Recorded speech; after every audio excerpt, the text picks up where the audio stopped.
The world's largest commercial airliner is coming apart in mid-air. We're losing an engine. There was fuel leaking from the aircraft. There was damage to the aircraft flight controls. Pilots face an avalanche of warnings. What have you got for me now? Critical systems are failing throughout the gigantic plane. What's going on up there? The lives of 440 passengers are at risk.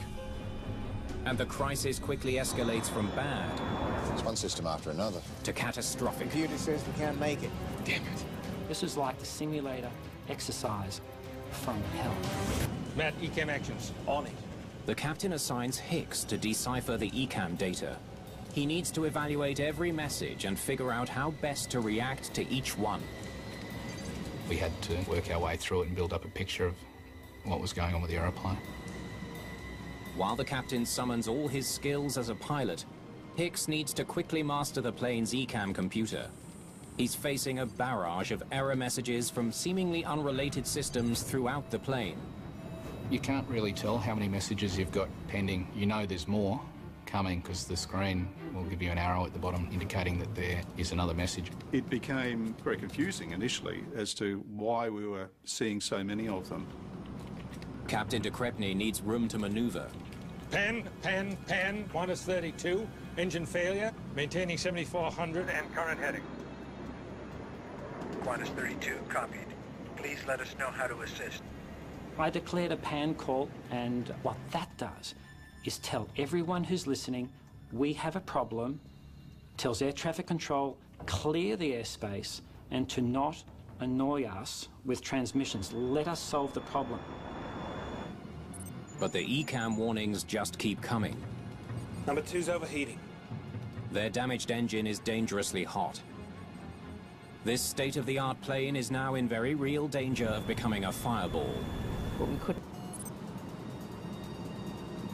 Warning's off. I think the fire's out. Let's find a way to confirm that, please.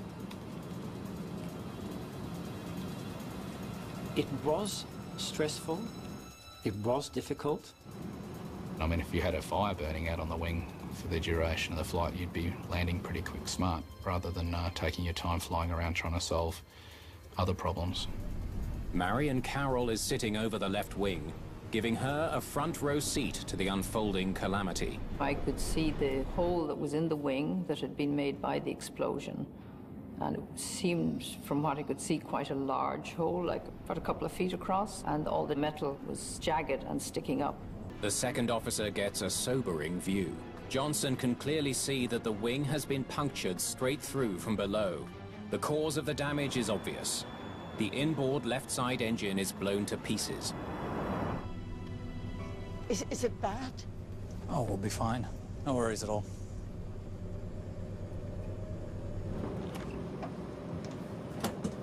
What can you tell me, Mark? Number 2's blown apart, cut holes through the wing, and we're leaking fuel. Good to know. It was invaluable to send someone back to physically eyeball the damage on the wing and to have a pilot come back to you and say, hey, look, this is the situation, and especially someone you trust. That's as good as you having a look yourself. The news helps explain why so many systems are failing. Vital flight controls run through the wing. Shrapnel from the demolished engine has likely destroyed many of them. There's obviously a lot of hydraulic components that run through the wings, so that would make sense that we'd have damage to the hydraulic system. It sort of clarifies a lot of the information that you see. We had so many checklists, 100 in the air, that it took Matt 55 minutes to stabilize the aircraft so that this aircraft situation didn't get worse. That is unprecedented in aviation history. Knowing why the plane is failing doesn't make it easier to fly. The damaged electrical and hydraulic systems could cause an unexpected failure while the crew is trying to land.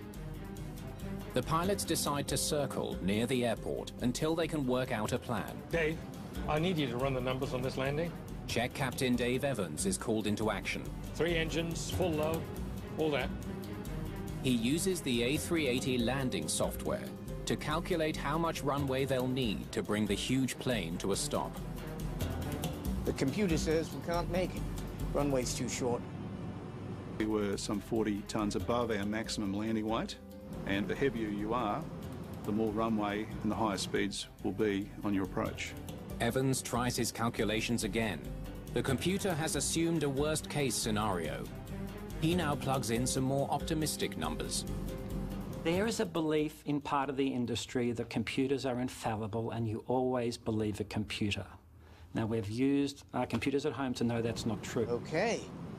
Looks like we can do it with 139 metres to spare. 139 metres surplus on a 4,000 metre runway is a slim margin, but it's better than a minus 139 metres. What do we need for our approach speed? 146 knots. 146 knots? That can't be right. It's just too slow. He gave us that speed to input into our flight management computer, and before I input it, I just had to think about it, and I thought that just can't be right. It's just too slow. Maintaining the right speed on landing is critical. Too slow and the plane will lose lift and plummet to the ground. Too fast and they could run off the end of the runway and crash. At 20 knots, can we still stop in time?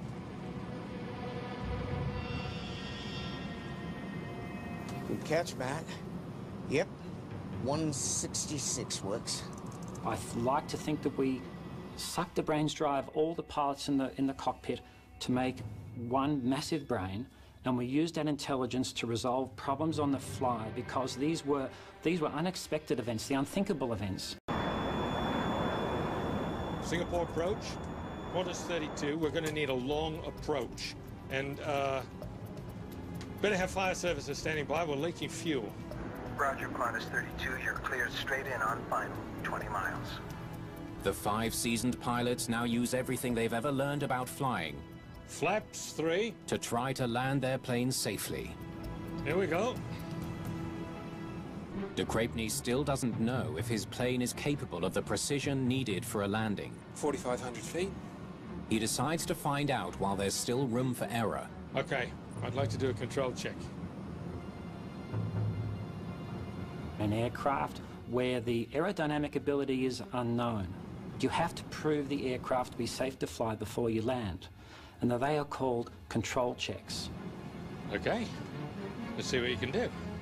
Captain de Crepney rolls the plane carefully left to simulate lining up with a runway. We had degraded roll control. We had lost 65% of our roll control. So I knew that we had to certify the aeroplane ourselves to fly before we landed. Okay. As he rolls the plane to the right, there's barely enough control to achieve the maneuver. He's quickly learning the limits of his damaged plane. If the few flight controls that we have remaining are working to their limit, then clearly we have very little margin for manoeuvring when we come into land. When we did those control checks, I thought it was a bit sluggish at the time, and I think Richard did as well. The crew knows they'll only get one shot at lining up with the middle of the runway. There can be no last-minute adjustments. Now the crew discovers a potentially catastrophic obstacle. Landing gear hydraulics are still offline. The automated system for lowering the landing gear is damaged. They can only release the gear and hope it falls hard enough to lock itself in place. Landing gear down. Confirmed? If the gear doesn't lock, the crew has no hope of landing safely. For the landing gear, we just needed enough wheels to hold the aircraft with enough brakes to stop us. It takes a full 2 minutes for gravity to pull the landing gear into position. Full green. Confirm gear down. You can hear the air noise change as the wheels extend. That's always a comforting sound to hear them come out. Qantas Flight 32 is now just 2 minutes from touchdown. Better watch your speed, Richard. Okay, just a little bit slower. De Crepney adjusts the throttle so that he'll touch down at the slowest speed possible, making it easier to stop. Airspeed low. Damn, not that slow. Airspeed low. The Airbus is getting close to stalling. The plane will lose lift and drop like a stone if the airspeed falls any lower. Too fast and the plane won't stop before reaching the end of the runway. It's a precarious balancing act. There it is. Speed is stable. We sped up 3 knots, we would run off the runway. We slow down 1 knot, we get a speed warning. De Crepney's ability to keep his plane lined up with the runway is severely limited. Singapore, what's the surface wind? 170 degrees at 5 knots. If the crew misses the runway, there's no way the crippled plane can go around for another try. Everybody ready? At the end of the day, it just came down to, I think we've covered everything. Can anyone think of anything? No. Okay, let's go and do it. Confirm fire services standing by. Affirmative. 100. You think about your kids, you think about your wife, and that's just what you do, and then it was game on again. 50, 40, 30, 20. Just a few feet from the ground, Flight 32's stall alarm again warns of impending disaster. So that threw questions up in my mind. What is our performance? Is our performance correct? It doesn't appear to be.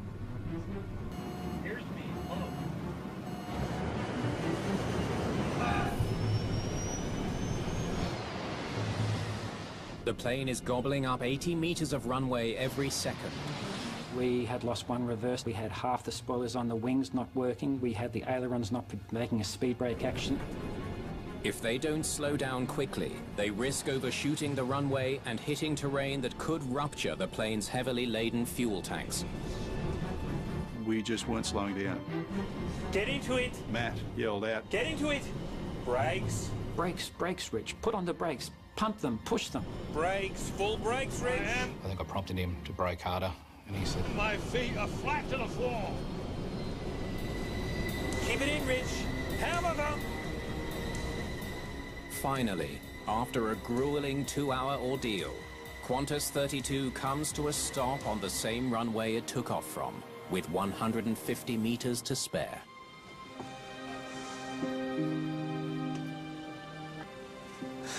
Beautiful. Oh.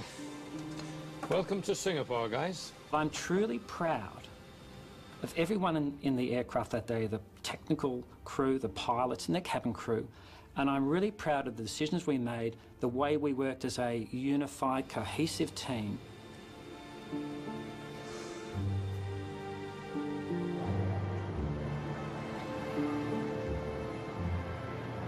I thought as I'm sure all the other passengers did too, that the crisis was over, that we'd landed back safely. It seemed like that was the end of the problems. But with fuel leaking beside red-hot brake discs, the danger is far from over. there was smoke coming from the left-hand undercarriage, and there was fuel pouring all around it. Passengers could see the fuel coming out of the wing. We had alarm bells in the cockpit now. The situation was almost as bad as it was in flight after that engine exploded. A plane that made a narrow escape in the air is now in grave danger of going up in flames on the ground. This is the captain. I want the passengers in their seats until the fire crew does its job. Why are they taking so long? So it was important at that tense moment to lay foam and reduce the possibility of fire as best we could. While the fire crew lays down fire-retarding foam, de Crespigny faces a difficult decision. Keep the passengers on board or evacuate the massive plane. And the only answer I can give to anyone saying why did or didn't we evacuate is, with someone in your home, are they safer in your home or are they safer somewhere else? The argument for getting them off? British Air Tours Flight 28 in 1985. A 737 abandons takeoff after an engine overheats and bursts into flames. The pilots brake and steer onto a taxiway.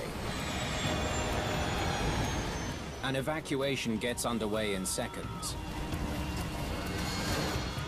But the fuel-fed fire is filling the cabin with smoke. Firefighters respond quickly.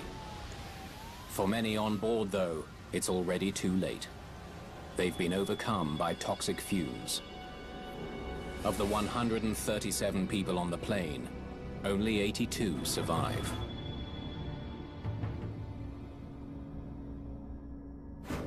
De Crepigny knows that the plane's 16 escape slides can get all the passengers off the plane in 90 seconds. He also knows there's a high price. 5 to 10% of his passengers will likely suffer a serious injury. And an evacuation, once that starts, you can't stop it. And we decided to keep them on board because the environment outside the aircraft was toxic.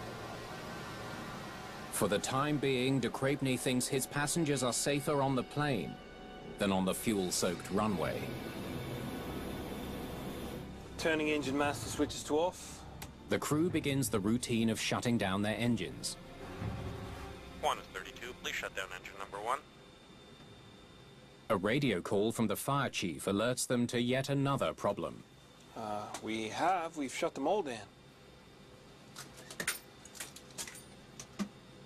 Damn it, he's right. Number 1 is still running. Shut it down. It's not. I can't shut it down. The damage to the left wing has cut through the controls that should have shut down the outboard engine. We now had an engine that we could not shut down, and the situation is now just getting more toxic outside. Firefighters can't do their job with one of the largest airplane engines in the world still running a few meters away. They call Qantas engineer Alan Milne in Sydney for advice on getting it shut down. Well, blast with all the water you can. They fired one of their high-rate water cannons straight down the front of the engine.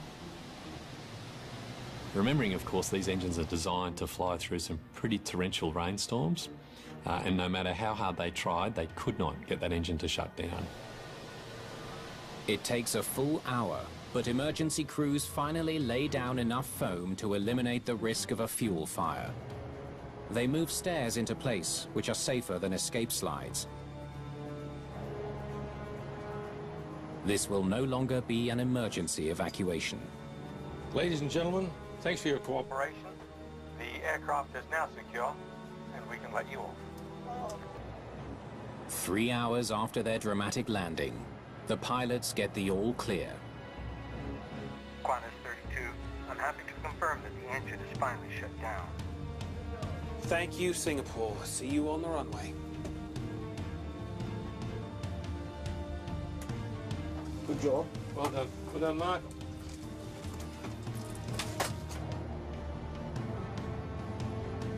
Minutes later, the flight crew gets its first look at the damage. I was shocked. I'd never seen such extraordinary damage to an aeroplane before. A modern aircraft like the A380 is full of automation, but like any piece of automation, it can fail. So the human element is always necessary. You can see the whole team working together to deliver an outcome under adversity in situations such as this, and it's the right outcome. It's not about me as a pilot in command of QF32. It's about aviation that for the last 110 years has shared their knowledge and experience to make aviation safer for the travelling public. I think in every regard the Qantas 32 story is one of aviation's finest hours.